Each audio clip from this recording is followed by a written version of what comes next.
YouTube at sa Facebook. Ang among i-play karon Bisayan song ni awit ni Jaime Salazar.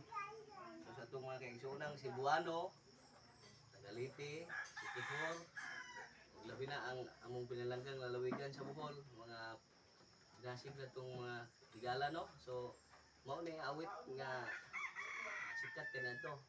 Ang title ani mga tipik sa mga damgo. So karon kadlaw ni ami sa barangay Baclayon kay barangay Dasitam, lungsod sa Baclayon kay namista may.